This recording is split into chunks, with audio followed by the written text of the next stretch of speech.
Don't forget to subscribe and leave a comment on this video saying I subscribed. Let's get into it.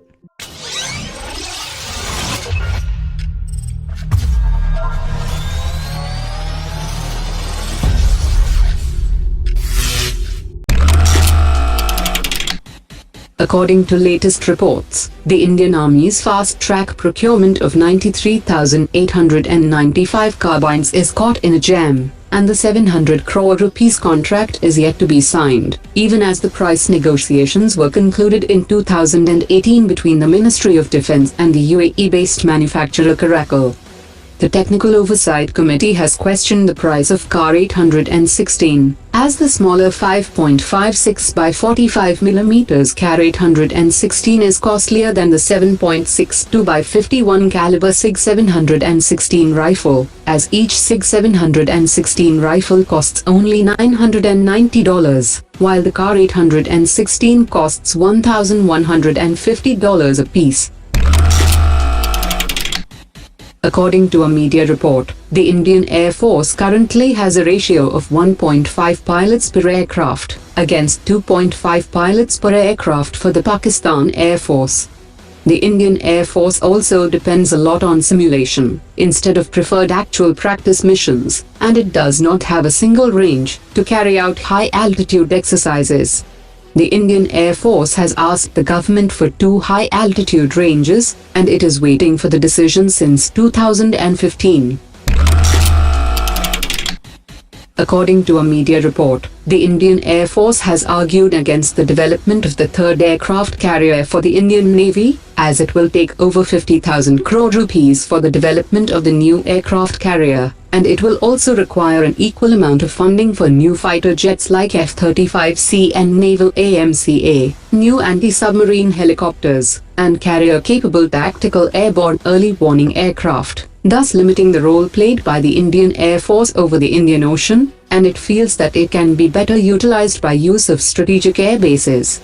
The Indian Army and Navy have plans to induct combat drones and helicopters, which will diminish the role of Indian Air Force in the chain of command in the management of the air assets. The Indian Army will induct an additional 464 T-90MS tanks at a cost of 13,448 crore rupees between 2022 to 2026, and the intent to produce the 464 tanks with night fighting capability would soon be placed with the Avadi Heavy Vehicle Factory, and the first 64 tanks should be delivered between 30 to 41 months. However, the Army's Future Ready Combat Vehicle project is yet to take off, and the Indian Army plans to induct over 2,000 Future Ready tanks from 2027.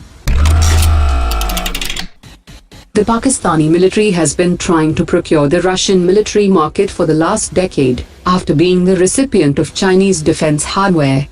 Russia has already denied the sale of Su-35 fighter jets and S-300 systems to Pakistan, but it is continuously trying to procure the Pantsir anti-aircraft systems, 300 T-90 tanks and 40 MiG-35 fighter jets, even after having the access to Chinese fighter jets like J-31 and J-10, and Pakistan has already rejected the Chinese main battle tanks and helicopters. To bring the cold spray technology to the Indian market, the Indian Institute of Technology has collaborated with the General Electric and has set up the equipment in its lab to research on its application to increase the life expectancy of an aircraft. The equipment can spray powdered metal particles in high pressure and low temperatures to fix the damages in the aircraft, and the repair is almost 40% cheaper than replacement. According to latest reports, the harbour phase of the 17th edition of the Indo-French naval exercise has concluded, and the sea phase of the exercise has commenced from today, and will be conducted in Djibouti till 10th May. This year's exercise is the largest ever exercise conducted between the two navies, which is aimed at honing skills for naval operations across the broad spectrum including anti-submarine exercises, with an increased focus on tactical scenarios.